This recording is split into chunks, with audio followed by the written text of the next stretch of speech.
की दरिया में शोकित खड़ी, अरे कैसा देखो समुंदर का बहता है पानी, जिंदगी एक झरना बना ही दिया, अरे कैसे किस्मत की रेखा है किसने ये जानी, पैसे पैसे का मोहताज होता जगत, अरे कैसे होता गुजर रात दिन है बखानी, अर्जुन पत्नी निशा का वही हाल है, रात सो जाते थे रोज पी पी कर पानी।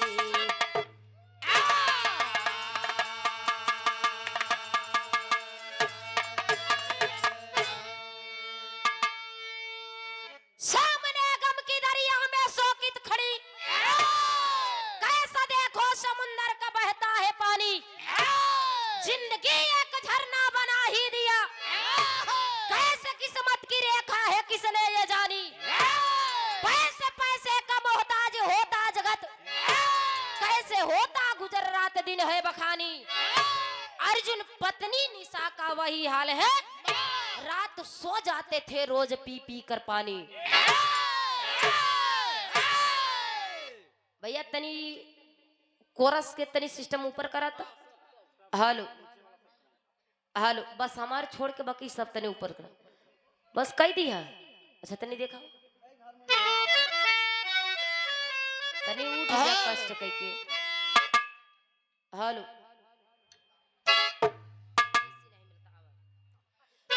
बिरहा के मुख्य चीज होला कहानी, अगर कहानी आप लोगन के समझ में आई जाए तो हमार लोगन गाँव सफल हो जाए। एक लाइन गजल के नमूना बा, कैसे बाबू,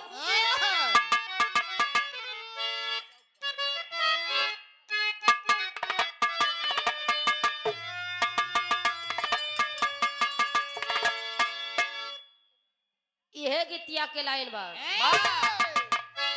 अरे पलट कर तो पलट कर पलट कर पलट कर,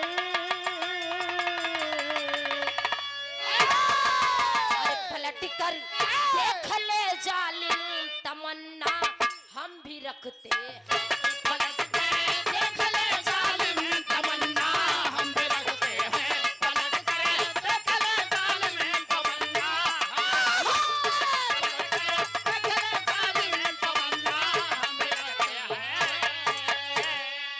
तो पलट कर देख ले जालिम,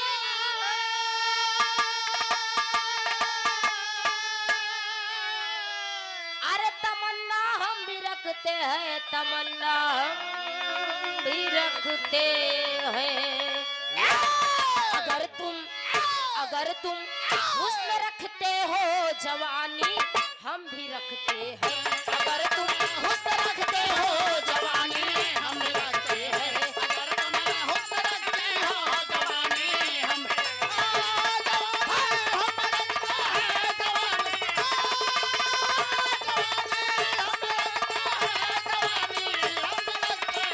अगर तुम हुस्न रखते हो जवानी, अरे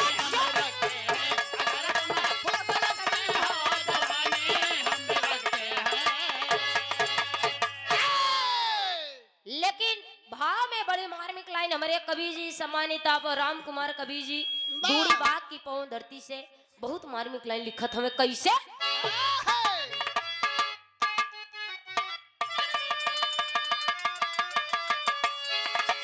तो तेरे यारे मान के खातिर,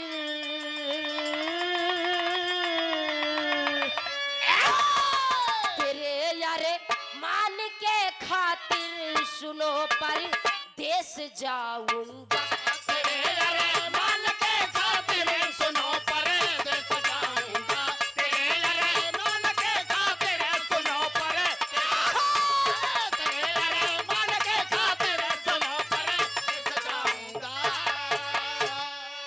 तो तेरे यारे मान के खातिर,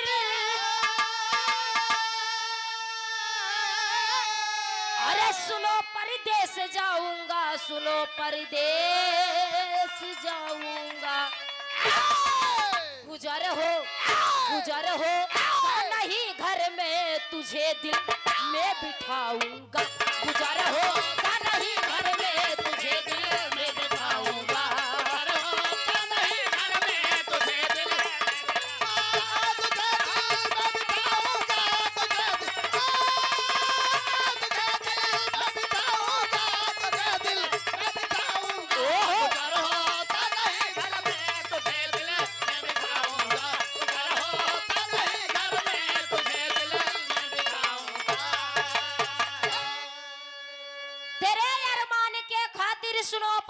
जाऊंगा, गुजर होगा नहीं घर में, तुम्हें दिल में बिठाऊंगा।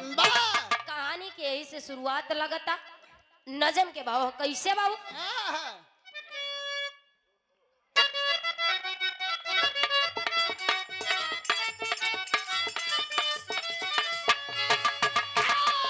कहा अर्जुन सुनो निशा तुम्हें बताता हूँ, तुम्हारे खाने पीने के लिए कुछ लाता हूँ।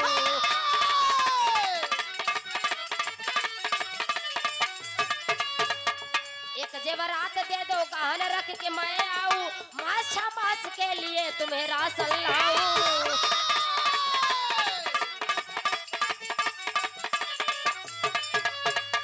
जाके परदेस अगर काम कोई पाऊंगा, तुम्हारा खर्च सारा करके मैं उठाऊंगा।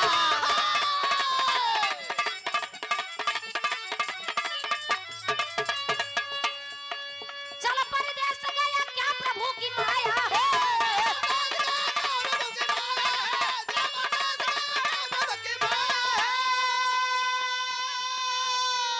तो चला परदेस गया क्या प्रभु की माया है। बीता एक माह गया काम नहीं पाया है।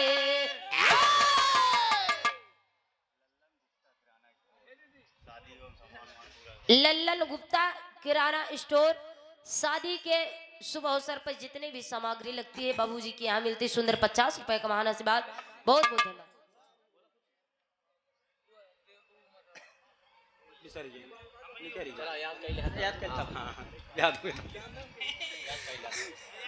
याद कैले वही समय बा, कुछ देर रहा।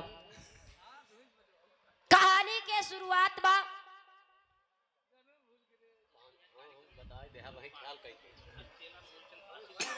हाँ सुन ले।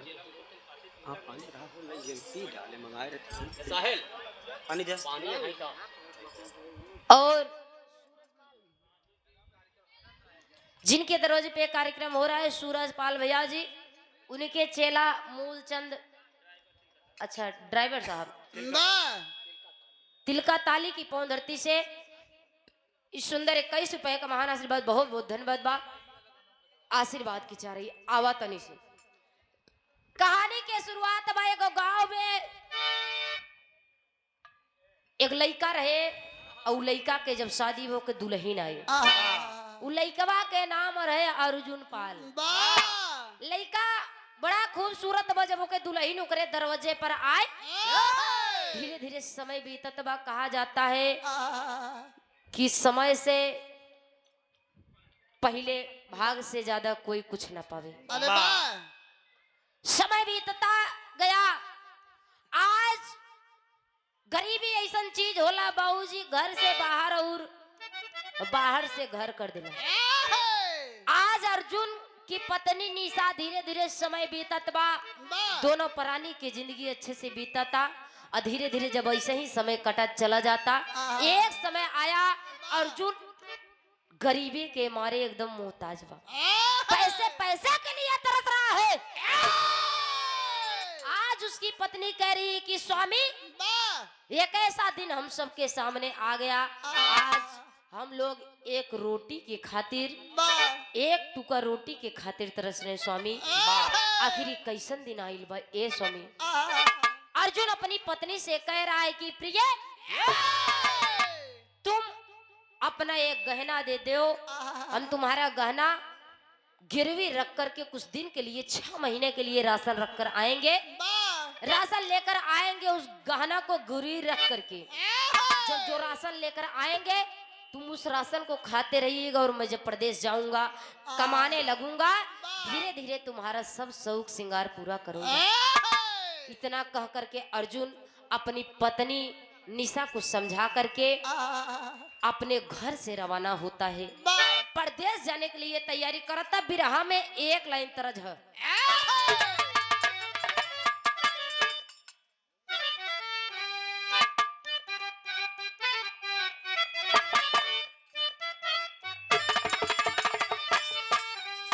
यह गीतिया के लाइन बा। कोनो ननद औरू के भौजैया के आदमी परदेश चला गया। अदुलहिया बड़ी परेशान बा। अरे वाह जाई के कहे ए ए अरे ननदी भौजिया दुइनो बड़ा पुरन की लहावत रहे। ननदी भौजिया दुइनो एक समौरिया दुनहु के पिया पारा देसिया हो रहा।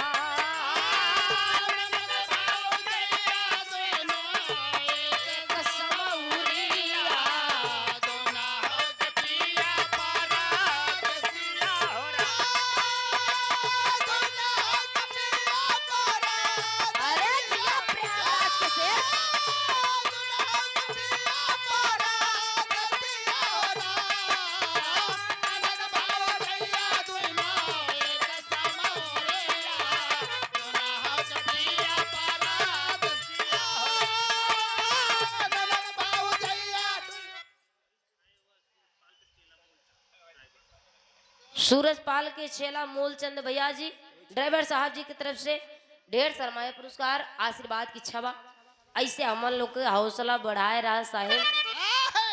हाँ लेकिन आज अर्जुन बैग लेकर तैयार है, जा रहा है शहर, तैयारी कर रहा है। इधर उके पत्नी निशा खूब रोवती है, रोए के कहे कि ए स्वामी तू तो चल जात हुआ लेकिन हमारी ऊपर कैसा का बीती के हम का करब स्वामी। लेकिन अर्जुन अपनी दुल्हन को समझाता है, समझा करके चल देता है। जब पहुंचले स्टेशन पे तब अरे बोगी में बैठा रहले, वही बोगी में बैठा रहले कुछ नौजवानवा, बोगी में बैठा रहले कुछ नौजवानवा, गड़िया छुटाला तबटे सनिया से।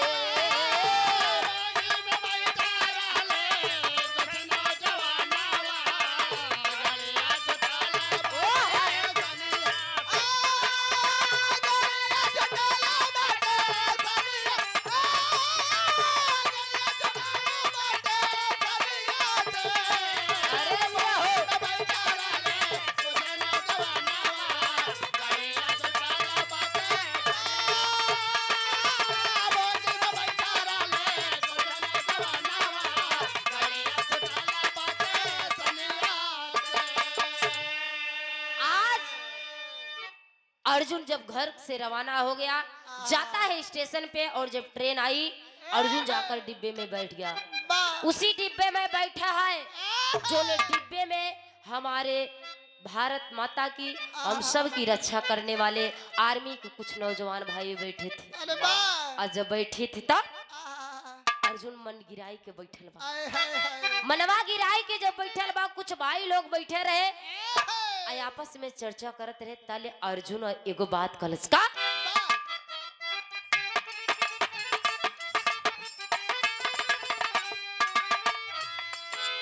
चर्चा कर रहे हैं आपस में लोग।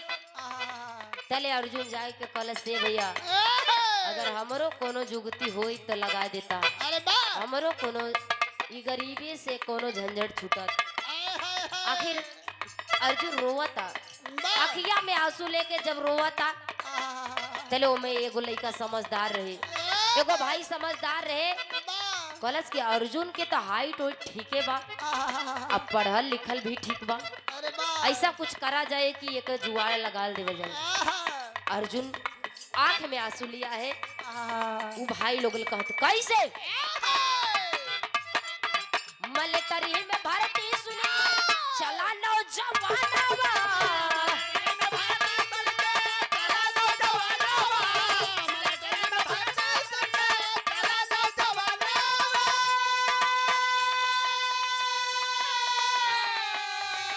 अर्जुन के मिल गया जैसे कवनो ठेकानवा,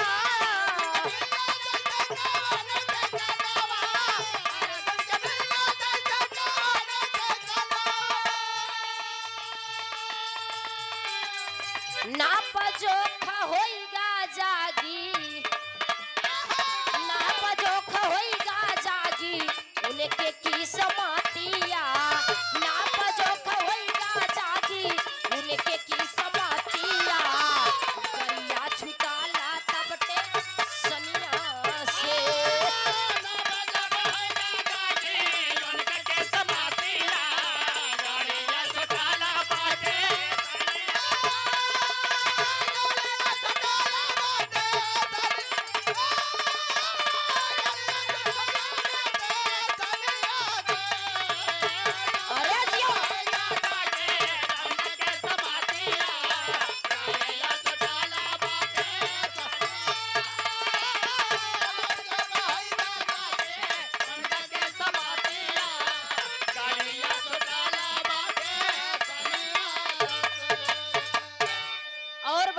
ऑफ दिलीप चंद्रपाल बराड़ी वाले भैया जी सुंदर 50 रुपए का महान आशीर्वाद इनके बड़े जीजा जी की तरफ से सुंदर 50 रुपए का महान आशीर्वाद। और कहो तो हर तना मोह भुलाई गए साहेब टेंट के मालिक ई टेंट आपे के लगा है।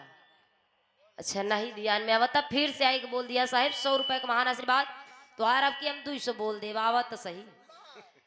आज अर्जुन भाइयों के सामने रोने लगा और ऐसा नहीं है कि इतना लोगन बैठा हुआ ये में सबके करेजा कठोरे बा सबके दिल दिमाग एक जैसा ना होला बाबूजी। आज उसी नौजवान भाइयों में किसी को दर्द आ गया अर्जुन की मजबूरी देखते हुए जाता है अर्जुन के नाप जोक करवा देता है पढ़ाई लिखाई भी ठीक ठाक बा अर्जुन को मिलिट्री में भर्ती करवाता है।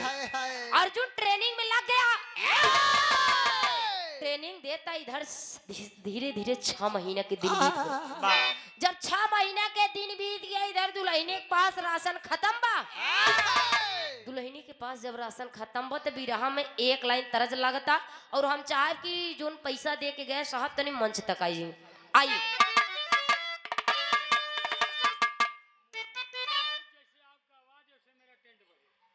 क्या बात है बड़े भैया आप मुन्ना टेंट हाउस जैसा हमार आवाज बा वैसे इनकर टेंट बने क्या बात है आवाज से और टेंट का तालमेल है भाई लहरा दिया और का भाई होई कोनो न कोनो रिश्तेदारी हुई टेंट और तोहरे सुंदर 100 रुपए का महान आशीर्वाद बहुत बहुत धन्यवाद बा दिल की अनंत गहराइयों से सभी बाबूजी के भाइयों को भाभियों को बहुत बहुत धन्यवाद बा आवा एक कमी बा का हो डिजाइन देख ले तारे से ऊपर तक कम है अच्छा डिजाइन कम बा चला बढ़वाए दिए धीरे धीरे लेकिन कहानी से ध्यान ना हटे। अर्जुन ट्रेनिंग में लग गया बिरहा में एक लाइन तरह बाबू कैसे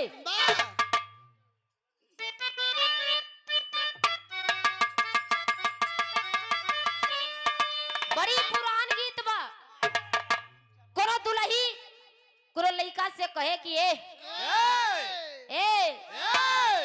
अरे केतनो तू गंगा नहैबा अरे केतनो तू गंगा नहैबा पतर तिरिया ना पैबा राजा पतर तिरिया ना पैबा राजा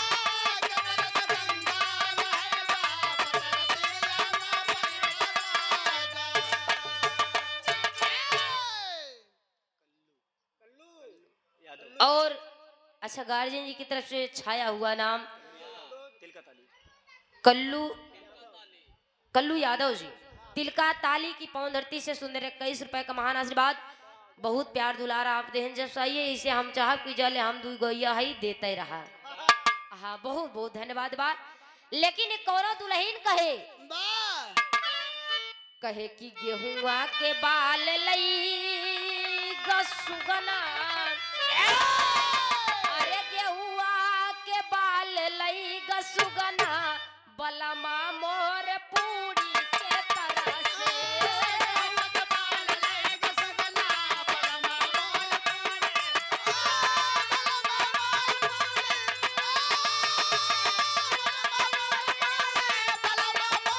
क्या बात है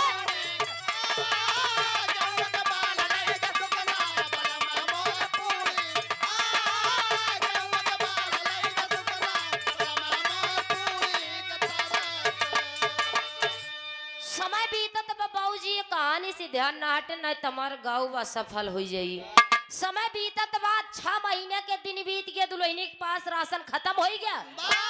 इधर अर्जुन ट्रेनिंग में लगा है ना तो फोन की कोई समस्या ना तो फोन की कोई व्यवस्था ना तो चिट्ठी तार के अर्जुन ट्रेनिंग में लगा है उधर और इधर जब दुल्हनी के पास राशन खत्म हो गया तो गाँव में एक ठू बनिया रहा। देखा भाई अगर जे बनिया होया साहे बुरा मत माने बनिया के दुकानी पे दुल्हन गई कहा ये भैया तो से एगो बात बताई। बनिया कहा था कि बताओ तू केकर में हर हऊ तो का दिक्कत है। वो दुल्हनिया कहे ए भैया कहती है कैसे सीटी न दे बाबू अरे बनिया से कहे समझाई,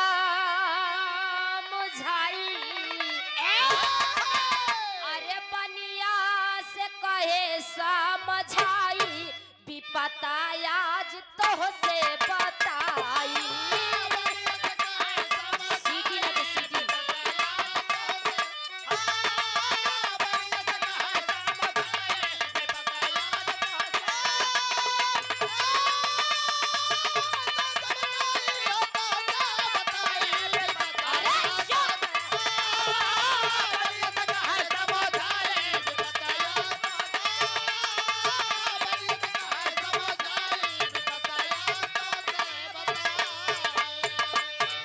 करे उपवास बाटी, अरे कुछ दिन से घरवा, हाथ जोड़ तो से भैया मांगिला उधरवा।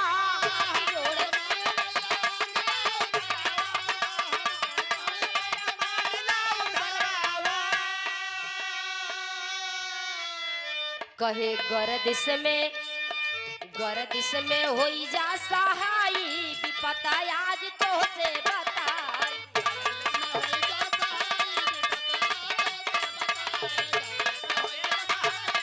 क्या बात है? ओ! अरे जी बहादुर!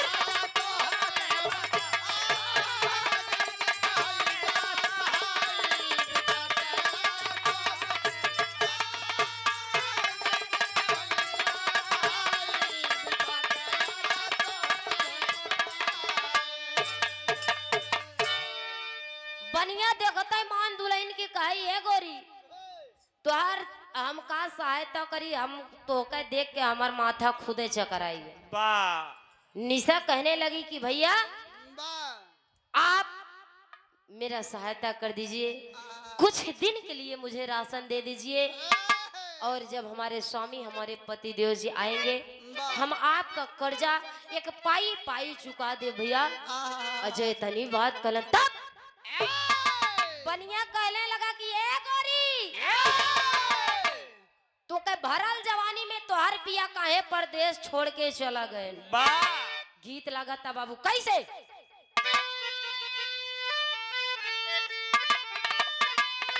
यह गीत का लाइन बा बड़ी पुरानी गीत बा।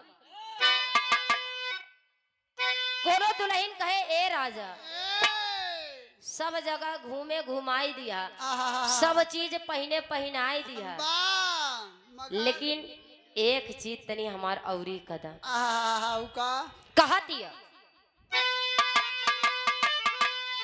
अरे झूलनी पे उड़ानी, अरे झूलनी पे उड़ानी, अरे जहाजिया उड़ादा, अरे जहाजिया उड़ादा, हमारे पाई जे बड़ा जहीरा चढ़ादा, हमारे हीरा चढ़ादा।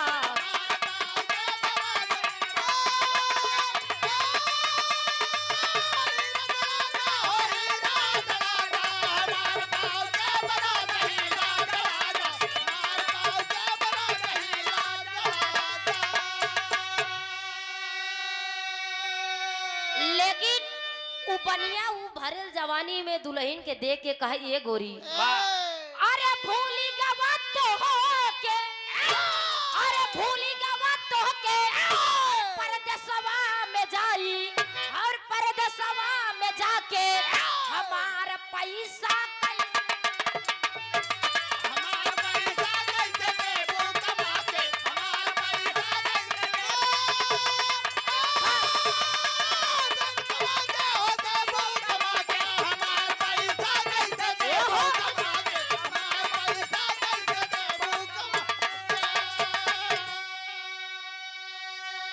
अरे छोड़ा फिकर रानी माना कहनवा, अरे हम है अकेला मोरी बनी जा जननवा, हम है अकेला मोरी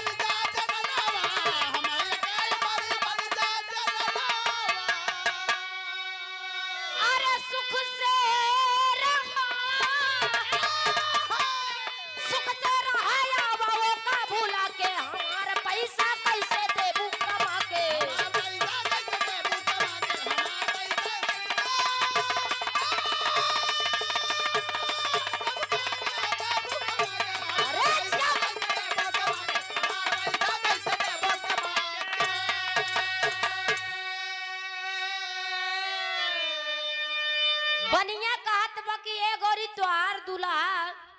तोके यही उम्र में छोड़ के चला गवा।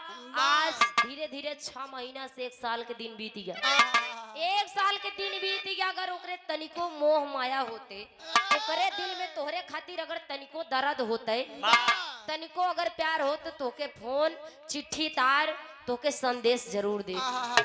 दुल्हन के दिमाग यहीं से बहा के गया। दुल्हन कहे लगी कि देखा बनिया भैया ऐसा कुछ मत करा, नहीं तो अगर हमारे स्वामी आए जाइए बड़ी बदनामी है।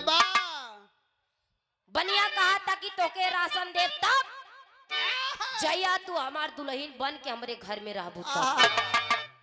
हमरे घर में ना तो हमरे लइका है, ना तो हमरे मेहरारू बा, ना तो हमरे केहू बा। हमारी पूरा राजपाट हमें दर रड़ुआ है। कहते पूरा राजपाट हमरे यहाँ बा, तोके बस रहे के बा और तू आराम से रहा, आराम से खा, तोके कोनो चीज की दिक्कत नहीं। जितनी बात कले दुल्हन काहे कि तोरे यहाँ रहा तब तिरवाचा बनाती है दुल्हन। कहती है कि तोरे यहाँ रहा तब एक बात पे, एक शर्त पे। बनिया कहता है कि बोलो मेरे चमक छलो, तुम्हारा क्या बात है, तुम्हार तिरवाचा का बा? जो इतनी बत्तियां कलो दुल्हन कहा दिया कि अगर हमारे पति परदेश से घरे आई जाएंगे, अगर हमारे पति परदेश से घर आ जाएंगे, अगर वो रखेंगे तो हम उनके घर चले जाएंगे, यही हमारी शर्त है। बनिया कहता है कि ये शर्त मुझे मंजूर है। बनिया तो अपन काम बने कहते कि एक मन से दू वही न करी, ससुर वही न करी, भुलाई। जब साल 6 महीने 2 साल नहीं आए, धीरे धीरे समय बीतत बा 4-5 साल नहीं तब का आई ताले हो सकते ही भुला ही जाए। धीरे धीरे समय बीतत बाद तिरवाचा बनाकर वो अर्जुन की पत्नी निशा वादा करा करके बनिया के घर पे रहे लगा। धीरे धीरे समय बीता था, 5 साल के दिन बीत गया और उस बनिया के जन्मल उस दुल्हन के 2 लड़का भी हुई। लड़का बड़ा खूबसूरत बा। बिरहा में तेरी के भाव लगा था कैसे?